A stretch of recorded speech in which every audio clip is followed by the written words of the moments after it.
ఒకసారి మనం వెళ్ళి అమోఘను చూసొద్దామా వదినా?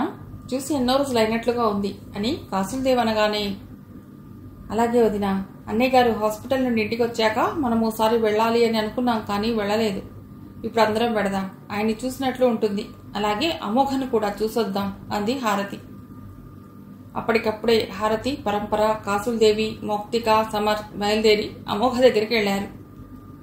వాళ్ళు వెళ్లేసరికి అమోఘ ఇంట్లో లేదు, కాలేజీకి వెళ్ళింది. సబితమ్మ, పాపారావు వాళ్ళని చూడగానే సంతోషపడ్డారు. ఆప్యాయంగా పలుకరించారు. మర్యాదలు బాగా చేశారు. ఆ ఇంట్లో డ్రైవర్లు, పనివాళ్లు ఇంట్లో మనుషుల్లా తిరుగుతూ సబితమ్మ చెప్పినట్లు చేస్తున్నారు. అది చాలా వింతగా ఉంది కాసులదేవికి. ఇంద్రభవనంలా ఉన్న ఆ ఇంటిని, వాళ్ళు చేసిన మర్యాదల్ని చూసి కాసులదేవి ఫిదా అయింది. చెబుతుంటే వినడమే గాని అంత రిచ్ వాతావరణాన్ని కాసులదేవి ఎప్పుడూ చూడలేదు. కారణం చెప్పకుండా అమోఘ ఇలాంటి ఇంటిని వదులుకుని ఎందుకు పుట్టింటికొచ్చిందో, అన్నన్ని మాటలు ఎందుకు పడిందో కాసులదేవికి ఇప్పటికీ అర్థం కాని ప్రశ్నగానే ఉంది. అందుకే పెదవి విప్పి ఏం మాట్లాడకుండా హారతి పక్కనే ఉంటూ అంతా గమనిస్తోంది. సాయంత్రం 5 గంటలకి దర్శన్ హడావుడిగా ఇంటికొచ్చి, అమ్మా, నాకు ఆకలిగా ఉంది, అన్నం పెట్టు అన్నాడు. అతడి మొహం, డ్రెస్ అప్పటికే చెమటతో తడిసిపోయి ఉన్నాయి. అదేమిటి నాన్న అలా ఉన్నావు అంటూ సబితమ్మ గబగబా దర్శన్ దగ్గరికి వెళ్లి దర్శన్ చేయి పట్టుకుని చూసింది. అతని చేతులు వణుకుతున్నాయి. అంత ఆకలిగా ఉన్నప్పుడు బయట వచ్చే దారిలోనే ఎక్కడైనా తినేయవలసింది కదా అంటూ కిచెన్లోకి వెళ్ళింది. దర్శన్ ముఖం, చేతులు కడుక్కుని డైరెక్ట్గా వచ్చి డైనింగ్ టేబుల్ దగ్గర కూర్చున్నాడు. తర్వాత మాట్లాడదు గాని ముందు తిను అంటూ సబితమ్మ భోజనం కల్పించింది. అక్కడ జరుగుతున్నది చూసి కాసులదేవి, ఇదేనా నీ కూతురు నీ అల్లుడిని చూసుకునే విధానం?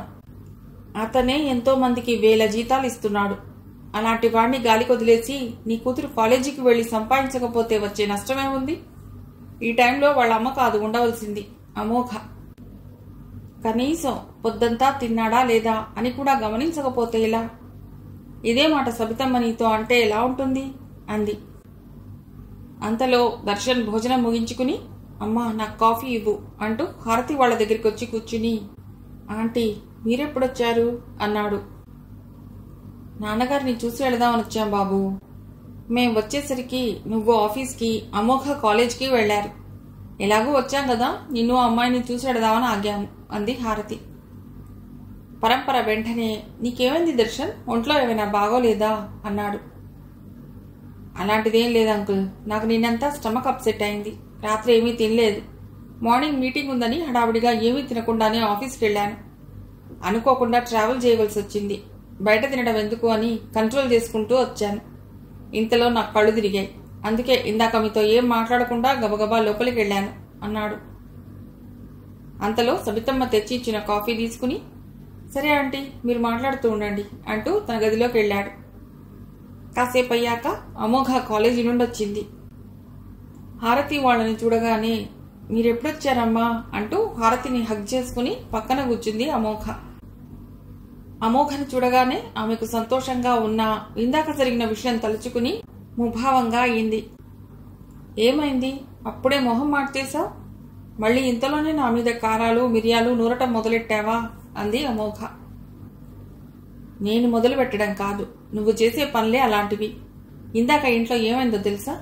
కాస్త ఆలస్యమైతే దర్శన్ని హాస్పిటల్కి తీసుకువెళ్లవలసిన పరిస్థితి వచ్చేది అంది హారతి. అవునా, ఏమైంది అంటూ ఒక్క ఉదుటిన నిలబడి, దర్శన్ ఎక్కడున్నాడు అంటూ అటు ఇటు చూసింది. ఆ గొంతు విని దర్శన్ అప్పుడే బయటకొచ్చాడు. ఏమైంది అని అంత చిన్నగా అడుగుతావేం?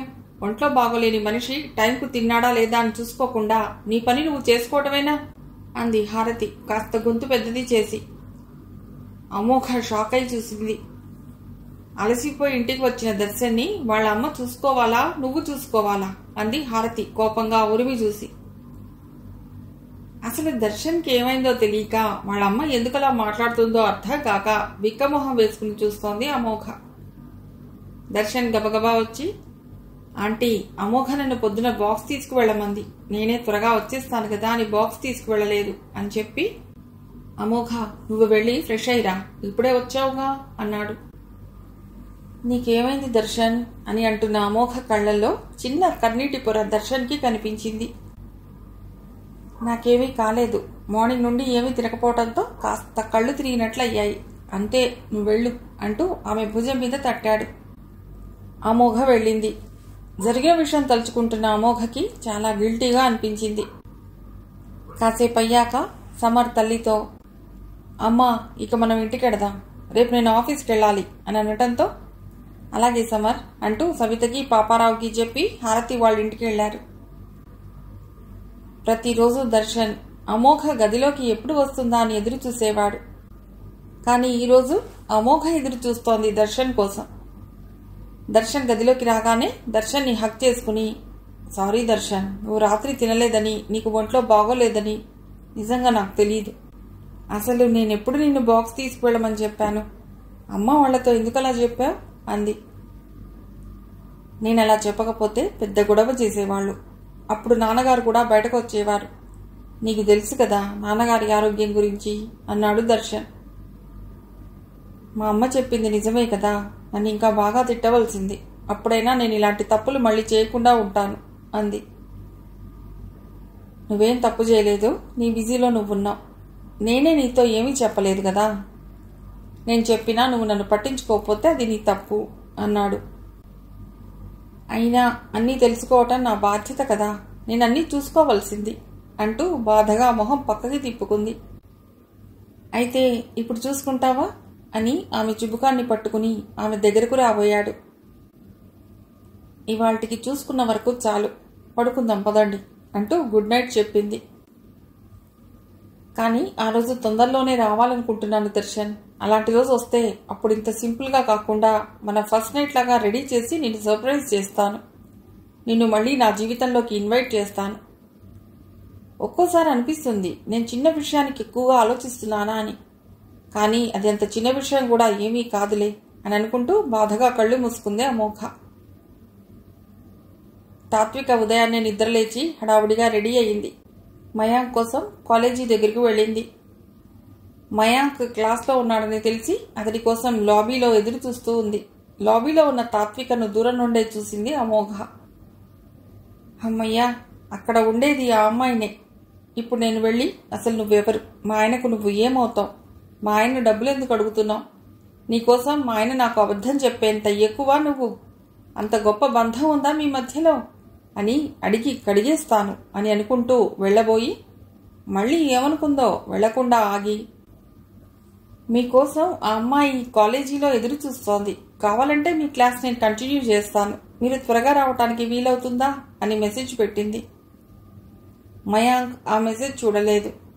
అతడు ఆ క్లాస్ ఫినిష్ చేసి వచ్చే వరకు ఎదురు చూడవలసి వచ్చింది తాత్వికకు, అమోఘకు. మయాంక్ క్లాస్లోంచి బయటకు వస్తూ మొబైల్ తీసి చూసుకున్నాడు. అందులో అమోఘ పెట్టిన మెసేజ్, తాత్విక ఇచ్చిన మిస్డ్ కాల్స్ ఉన్నాయి. తాత్విక కాలేజీకి వచ్చిందా అని అనుకుంటూ హడావుడిగా వస్తుంటే అమోఘ ఎదురు పడింది. సార్, విషయాన్ని ఇంకా లేట్ చేయొద్దు, ఇవాళ ఎట్టి పరిస్థితిలో నా విషయం కనుక్కోండి, నేను మీ రెస్పాన్స్ కోసం ఎదురు చూస్తూ ఉంటాను అంటూ అక్కడి నుండి వెళ్ళింది అమోఘ. మయాంక్ అలాగే అంటూ తాత్విక దగ్గరికి వెళ్ళి, హాయ్ తాత్విక అన్నాడు. తాత్విక కూడా హాయ్ సార్ అంది. నిన్న నా ఫోన్ కట్ చేశావు కదా, మళ్ళీ పొద్దున్నే పరిగెత్తుకుంటూ నా దగ్గరికి వచ్చావే అన్నాడు. ఇప్పుడు నన్ను వెళ్ళిపోమంటారా మీరు అంది. లేదు లేదు, విషయం ఏమిటా అని కనుక్కుంటున్నా, నాకు అర్జెంటుగా డబ్బులు కావాలి. మళ్ళీ మొదలెట్టావా? లేదు లేదు, నీ దగ్గర డబ్బులు కాదు. మరి? నేను చెప్పాను కదా, నా ఫ్రెండ్ డబ్బులు ఇస్తానన్నాడు, మీరు సెటిల్ చేయాలి అని. ఓ, ఆ విషయమా? అవును, ఆ విషయమే. అడిగితే అసలు డబ్బులే ఇవ్వనంటున్నాడు. భయం బాగా తగ్గినట్లుంది. సరే, ఆ విషయం అయితే ఇక్కడ కాదు, నేను పర్మిషన్ తీసుకుని వస్తాను, మనం బయటికి వెళ్ళి మాట్లాడుకుందాం అన్నాడు. ఓకే, నేను వెయిట్ చేస్తాను, మీరు త్వరగా రండి అంది. మయాంక్ లోపలికి వెళ్ళి కాసేపటి తర్వాత బయటకు వచ్చాడు. ఈ తాత్వికతో బయట వెళ్ళటం నాకెప్పుడూ కొత్తగా సరదాగానే ఉంటుంది అని అనుకుంటూ తాత్వికతో కలిసి కారులో బయలుదేరాడు. ఇప్పుడు చెప్పు, అతన్ని డబ్బులు ఎందుకు అడగాలి అన్నాడు మయాంక్. ఎందుకేమిటి, అతను ఇస్తానన్నాడు కాబట్టి అంది. మయాంక్ ఒకసారి ఆమె మొహంలోకి పరిశీలనగా చూసి, అదే, ఎందుకు ఇస్తానన్నాడు? దాని గురించి చెప్పు అన్నాడు. ఎందుకంటే నా దగ్గర కొన్ని ఫొటోస్ ఉన్నాయిలే, మా ఇద్దరివి. అవి మేము కాలేజీలో చదువుకుంటున్నప్పుడు స్టూడెంట్స్తో కలిసి కొన్ని ప్లేసెస్కి వెళ్ళినప్పుడు దిగినవి. వాటిని వాళ్ళ ఆవిడకు చూపిస్తానని బెదిరిపోయి నాకు డబ్బులు ఇస్తానన్నాడు అంది. మయాంక్ బాగా నవ్వి, అవునా, నిజమా? ఎప్పుడో మీ ఇద్దరు దిగిన ఫొటోస్ని చూపించి బ్లాక్మెయిల్ చేసేంత తెలివైన దానివని నేను అనుకోవటం లేదు. నీ దగ్గర అంతుందా అన్నాడు. అంటే నేనంత అమాయకురాలని అనుకుంటున్నారా? ఎవరైనా నన్ను మోసం చేయొచ్చని అనుకుంటున్నారా అంది రోషంగా. లేదు లేదు, ఊరికే అన్నాను. నువ్వు మహా మేధావివి, నా ముందే నటిస్తావు తింగరిదాన్లా అన్నాడు.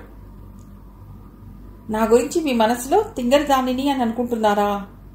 అంటే తాత్విక అన్న పేరు కూడా నాకు సూట్ అవ్వలేదు కదా. నిజం చెప్పండి, అంత చిరాకు పుట్టిస్తున్నానా అంది. అదే చెప్పాను కదా, నువ్వు నా దగ్గర నటిస్తున్నావని. నీ పేరే కాదు, నువ్వు కూడా అద్భుతంగా ఉంటావు చూడటానికి. కానీ నీ వెనకేదో ఉంది.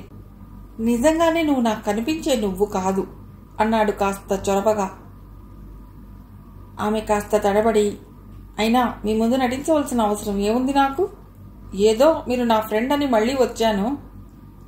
అనవసరంగా వచ్చానేమో అంది. అలాంటిదేం లేదులే తాత్విక, ఊరికే అన్నానని చెప్పాను కదా. సరే, ఆ ఫోటోలు ఏంటో, ఆ కథ ఏంటో నాకు కొంచెం వివరంగా చెప్పవా అన్నాడు. మీకు అదంతా ఎందుకు? అదేమిటి, అదంతా తెలిస్తేనే కదా నేను ఖచ్చితంగా అతన్ని డబ్బులు ఎలా అడగాలో చెప్పగలిగేది అన్నాడు. మయాంక్ ఓ రెస్టారెంట్ దగ్గర కారు ఆపాడు. ఇద్దరు కలిసి రెస్టారెంట్లోకి వెళ్లారు. కావలసిన ఫుడ్ ఆర్డర్ చేసి, ఇప్పుడు చెప్పు, అసలు నేనెవరిని డబ్బులు అడగాలి? ఎవరతను? నీ దగ్గర ఏం ఫోటోలున్నాయో చూపించు అన్నాడు. తాత్విక వెంటనే మొబైల్ తీసి, ఇతని పేరు దర్శన్ అంటూ కాలేజీ టైంలో వాళ్ళు టూర్కి వెళ్లిన ఫోటోలను చూపించింది. మీకప్పుడు చెప్పాను కదా, పెళ్లి కూడా చేసుకోవాలనుకున్నాం, కానీ మాది ప్రేమ కాదనిపించి ఎవరి దారిన వాళ్ళం కాలేజీ అయిపోయాక వెళ్ళిపోయాం అంది. మయాంక్ ఆ ఫోటోలను కిందికి పైకి అటు ఇటు తిప్పి, ఏ యాంగిల్లో చూసినా ఈ ఫోటోలలో ఏముందని బెదిరించాలో నాకు ఇంకా అర్థం కావటం లేదు. నిజంగా ఇవే ఫోటోలా, ఇంకా ఉన్నాయా? నువ్విప్పుడు లాయర్ దగ్గరికి వచ్చావు. నీకు తెలుసు కదా, లాయర్ దగ్గర నిజాలను దాచకూడదు. అప్పుడే నువ్వు కేసు గెలుస్తావు. నేను బాగా వాదించగలుగుతాను. నేనే లాయర్ని అనుకో అన్నాడు. మీరేం చెప్తున్నారో నాకేం అర్థం కావటం లేదు. నా దగ్గర ఉన్న ఫొటోస్ అన్నీ ఇవే అంది. వీటిని చూసే దర్శన్ భయపడ్డాడంటావా? అదే కదా. సరే, వీటిని తీసుకుని నువ్వు ఫస్ట్ టైం దర్శన్ దగ్గరికి ఎప్పుడు వెళ్ళావు అన్నాడు. ఇప్పుడు కరెక్ట్ క్వశ్చన్ అడిగారు మీరు. అసలు నేను వీటిని తీసుకుని దర్శన్ దగ్గరికి వెళ్లాలని ఎప్పుడూ అనుకోలేదు. ఒకరోజు సోషల్ మీడియాలో దర్శన్కి పెళ్ళయిందని చూశాను. ఆ తర్వాత ఒకరోజు నాకు బయట దర్శన్ కనిపించాడు. దర్శన్కి కంగ్రాట్స్ చెప్పాను. ఇద్దరం కలిసి టూర్కి వెళ్లామని, కాలేజీలో జరిగిన చాలా విషయాలను గుర్తు తెచ్చుకున్నాం. అప్పుడే నా మొబైల్లోంచి నా దగ్గర ఇంకా మన ఫొటోస్ ఉన్నాయని చూపించాను. వాటిని చూసి దర్శన్ నవ్వి, ఇవి ఇంకా నీ దగ్గర ఉన్నాయా?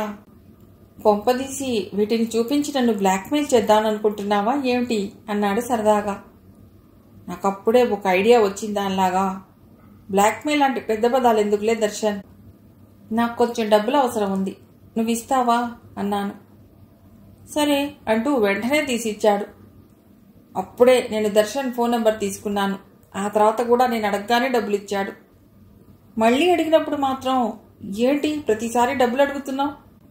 నీకు నిజంగా డబ్బులు అవసరమైతే ఏదైనా కంపెనీలో జాబ్ ఇప్పిస్తాను, చేసుకో అన్నాడు.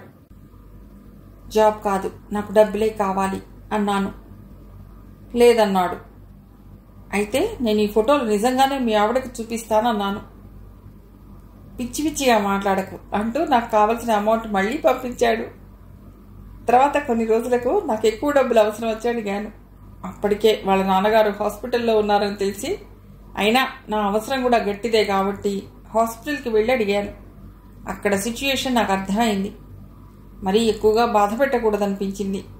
ఎంతైనా దర్శన్ నా ఫ్రెండే కదా అని అప్పటికి వదిలేసి మళ్ళీ నిన్ననే ఫోన్ చేశాను. ఫోన్లో నేనేదో కాస్త ఎక్కువే మాట్లాడాను. దర్శన్ కూడా ఎక్కువే మాట్లాడాడు. అప్పుడు నాకు దర్శన్ మీద కోపం వచ్చి ఆ కోపంలో మీకు ఫోన్ చేశాను. మీరు నా ఫోన్ ఎత్తలేదు అంది తాత్విక. అయితే దర్శన్కి పెళ్ళయిందన్నావు కదా, అతడి భార్య తెలుసా నీకు అన్నాడు. తెలీదు, ఊరికే ఏదో ఒకటి బెదిరించాలి కదా, అందుకే అలా చెప్పాను. అయినా నా దగ్గర వాళ్ళ పెళ్లి ఫోటో ఉంది అంటూ అంతకుముందు సోషల్ మీడియాలో పెట్టిన వాళ్ళ పెళ్లి ఫోటోను చూపించింది. మయాంక్ ఆ ఫోటోను మళ్ళీ మళ్ళీ చూశాడు. ఈ ఫోటోలో అమోఘ ఉందేంటి అంటే అమోఘ వాళ్ళ హస్బెండ్ దర్శన. ఆశ్చర్యంగా ఉందే, అందుకేనా అమోఘ తాత్విక డీటెయిల్స్ కనుక్కోమని చెప్పింది. అయితే ఇక ఇప్పటి నుండి తాత్వికను నేను కాస్త జాగ్రత్తగా హ్యాండిల్ చేయాలి అని మనసులో అనుకుంటూ, అయితే మనం ఇప్పుడు దర్శన్కి ఫోన్ చేద్దాం, నీ ఫోన్ నుండే కాల్ చేయి, మాట్లాడదాం అన్నాడు మయాంక్. సరే అంటూ ఉత్సాహంగా ఫోన్ తీసి కాల్ చేసింది. దర్శన్ ఫోన్ ఎత్తి, హలో తాత్విక, నేను బిజీగా ఉన్నాను, నీకు నిన్ననే చెప్పాను నీకు కావాల్సింది చేసుకో అని, మళ్ళీ ఎందుకు ఫోన్ చేశావు, నాకు ఇక కాల్ చేసి నన్ను డిస్టర్బ్ చేయకు అంటూ కోపంగా ఫోన్ పెట్టేశాడు. తాత్విక వెంటనే మయాంక్ వైపు చూసి, మీరేమిటి మాట్లాడరు, దర్శన్కి ఫోన్ చేయమన్నది ఇందుకేనా అంది. అతనంత ఛాన్స్ ఎక్కడిచ్చాడు మనకి, కట్ చేశాడు కదా అన్నాడు మయాంక్. అందుకే నేను మీ హెల్ప్ తీసుకుంటుంది అంది. దర్శన్ సంగతి పక్కన పెట్టు, నువ్వు ఆ డబ్బు తీసుకుని ఏం చేస్తున్నావు అన్నాడు. ఈ విషయం మీతో చెప్పడం నాకు ఇష్టం లేదు అంది. నన్ను ఫ్రెండ్ అన్నావు కదా ఇందాక, అందుకే కదా నా ఉద్యోగం పక్కన పెట్టి మరీ వచ్చాను నీకోసం అన్నాడు. అంటే అలా కాదు, విషయం చెప్తే మీరు నా గురించి ఏమనుకుంటారో అని ఆలోచిస్తున్నాను అంది. అంటే నన్ను నువ్వు పూర్తిగా నమ్మట్లేదన్నమాట, కేవలం డబ్బులు అడగటం కోసమే నన్ను మళ్ళీ మళ్ళీ కలుస్తున్నావు, మన మధ్యన ఫ్రెండ్షిప్ కూడా లేదు అన్నాడు. అబ్బా, మళ్ళీ మీరు అవన్నీ చదవకండి, చెప్పాక నవ్వకూడదు, కోప్పడకూడదు, నన్ను అర్థం చేసుకోవటానికి ప్రయత్నించాలి అంది. సరే చెప్పు అన్నాడు. జాలి కూడా పడకూడదు, అది కూడా నచ్చదు నాకు అంది. అలాగే, సందర్భాన్ని బట్టి నా రియాక్షన్స్ ఎలా ఉన్నా వాటిని పైకి మాత్రం చూపించను. అయినా నువ్వు వద్దన్నప్పుడు నాకెందుకు అవన్నీ, చెప్పేదేదో త్వరగా చెప్పు తాత్విక అన్నాడు. అంతవరకు మామూలుగా ఉన్న ఆమె కాస్త గంభీరంగా మారింది. తన గురించి చెప్పడం మొదలెట్టింది. నా కాలేజీ అయిపోయేదాకా నా లైఫ్ అంతా హ్యాపీగానే ఉండేది సార్. స్కూల్ నుండి కాలేజీ వరకు దర్శన్తోనే కలిసి చదివాను. దర్శన్ లాగానే రిచ్గా పద్ధతిగా పెరిగాను. దానికి కారణం నేను, మా అమ్మ వాళ్ళకి ఒక్కతే అమ్మాయిని. నా ముందు వెనుక ఎవ్వరూ లేరు. మాకు బాగా పండే పొలాలున్నాయి. ఆ పొలంలో పనిచేయటానికి ట్రాక్టర్లు, పంట కోసే మిషన్లు, పనివాళ్లు ఉండేవాళ్లు. మా ఊరిలోనే మంచి పేరున్న కుటుంబం మాది. పంట మీద వచ్చిన డబ్బుని మా నాన్నగారు నా పేరుతో అప్పుడప్పుడు బ్యాంక్లో డిపాజిట్ చేసేవారు. అప్పుడే ఎందుకు, పెళ్లిలో చేయిద్దాంలేండి అని అమ్మ అన్నా వినకుండా బయట మార్కెట్లో ఇప్పుడు వస్తున్న మోడల్స్ని సెలెక్ట్ చేసి నాకు చాలా నగలు చేయించారు మా నాన్న. నేను వేసుకునే డ్రెస్లు కూడా చాలా కాస్ట్లీగా ఉండేవి. ఒకరోజు మా అమ్మ, నాన్నగారు యాక్సిడెంట్లో పోయారు. అప్పుడు నన్నెవ్వరూ ఓదార్చలేదు, నా దుఃఖాన్ని పట్టించుకోలేదు. ఒంటరిగా పుట్టినట్లే ఒంటరిగానే కుమిలిపోయాను.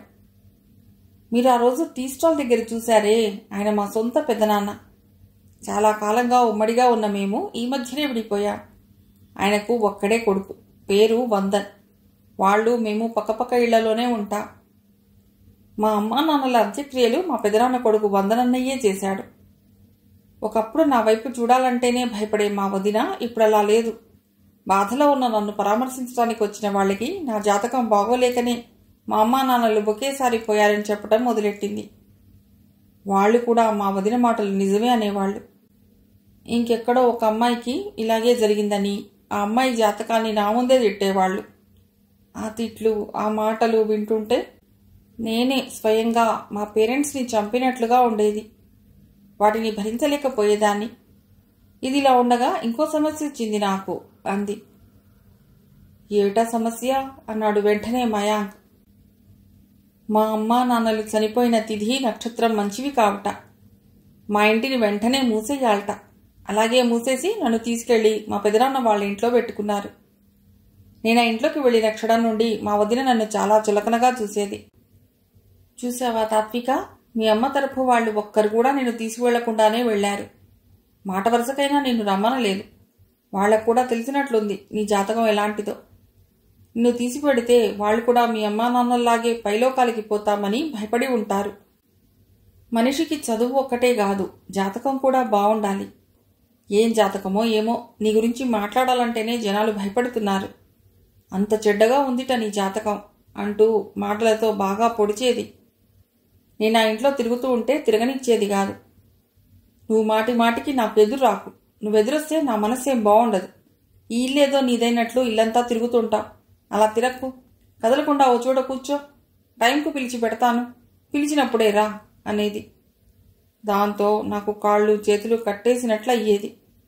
ఇంట్లో పనులు చేసినా ఊరుకునేది కాదు. నువ్వు పనులు చేసినట్టుగా లేదు, ఇప్పుడిప్పుడే నేర్చుకుంటున్నట్లుగా ఉంది. వచ్చి రాని పనులు చేసి నన్ను చంపకు. చూస్తుంటే చిరాకేస్తుంది. నిన్ను కొట్టలేక నన్ను నేను కొట్టుకోవాలనిపిస్తుంది అంటూ చేతిలో పనిని లాగేసుకునేది. అది చూసి మా పెద్దనాన్న, ఆ అమ్మాయిని కూడా పనులు చేయనీయమ్మా, కనీసం తన పనులైనా తను చేసుకోవద్దా, ఊరికే ఎలా కూర్చుంటుంది? అయినా మనకు తెలుసు కదా తత్తమ్మకు వాళ్ళ అమ్మ అన్ని పనులు నేర్పిందని. చదువుకుందన్న మాటే గాని మన తత్తమ్మకు రాని పనంటూ ఉందా? ఇప్పుడు కొత్తగా నేర్చుకునేదేముంది? ఎందుకంత భయపడతావు తనకి? పనులు రావని, చేస్తుందిలే చెయ్యని అని అనేవాడు. ఎందుకో తెలియదు గాని ఆయనకు నేనంటే చాలా అభిమానం. పనులు రావని కాదు మావయ్య గారు, ఇప్పుడు చిన్నత్తయ్య చిన్న మావయ్య లేరు కదా, ఎవరైనా చూస్తే నేను తనకి పనులు చెప్పి బాధ పెడుతున్నానని అనుకుంటారు.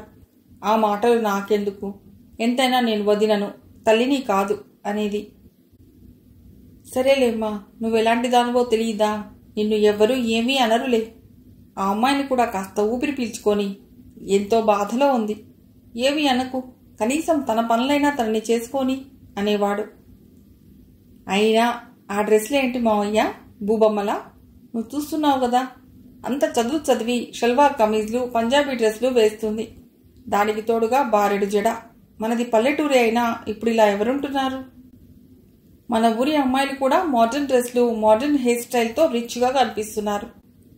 అప్పటికి నేను సిటీకి వచ్చి ఈ కాలానికి సరిపోయే డ్రెస్లు కొనిస్తాను వేసుకో అన్నాను. వినలేదు. బ్యూటీ పార్లర్కి తీసుకెడతాను అన్నాను. రాలేదు. అసలు నా మాట అంటే లెక్కే లేదు. ఏంటి మావయ్య గారి ఈ పద్ధతి? మనం ఏమైనా తక్కువ స్థాయిలో ఉన్నామా? ఇలా ఉన్నా ఏమీ కాదులే అనుకోవటానికి. ఆయనేమో వార్డు మెంబరు, మీరేమో ఈ ఊరందరికీ పెద్ద మనిషి. అలా ఉంటే రేపు పెళ్లి చేద్దామన్నా మన స్తోమతకు సరిపోయే సంబంధం వస్తుందా మావయ్య? మీకు తెలీదా బయట ఎలాంటి మార్పులు వస్తున్నాయో? అయినా నా మాటే వినని వాళ్ళకి నేను మాత్రం ఎంతని చెప్పాలి? మీ అబ్బాయి ఏమో ఏది చెప్పినా నీ మొహంలా చెప్పావు అని నన్నే అంటారు. చిచ్చి, ఇదేం కర్మో నాకొద్దు నాయనా ఈ బాధ అని అంటుంది. ఇహ అక్కడ ఆగమన్నా ఆగకుండా వెళుతుంది. ఆమె వెళ్ళాక మా పెదనాన్న మెల్లిగా నా దగ్గరికి వచ్చి, నువ్వు మీ వదిన మాటలేం పట్టించుకోకు తత్తమ్మా. నీకు ఎలా ఉండాలనిపిస్తే అలాగే ఉండు. అందరికీ నచ్చేలా ఉండాలనేం లేదు. అలా ఎవరూ ఉండలేరు. అయినా ఇప్పుడు నువ్వున్న పరిస్థితిలో మనం ఎవరిని ఏమీ అనలేం. మీ వదిననైతే అస్సలే అనలేం. అన్నా గెలవలేం. అలాంటప్పుడు నువ్వెంత బాధపడినా దండగే. బాధపడకు అని అనేవాడు. మా అమ్మకు 4 అక్కయ్యలు, 2 చెల్లెళ్ళు ఉన్నారు. వాళ్ళు నాకు అప్పుడప్పుడు ఫోన్లు చేస్తూ ఉంటారు అంది. మయాంక్ ఆమెనే చూస్తూ చాలా ఆతృతగా వింటున్నాడు. మిగిలిన కథ తర్వాతి భాగంలో.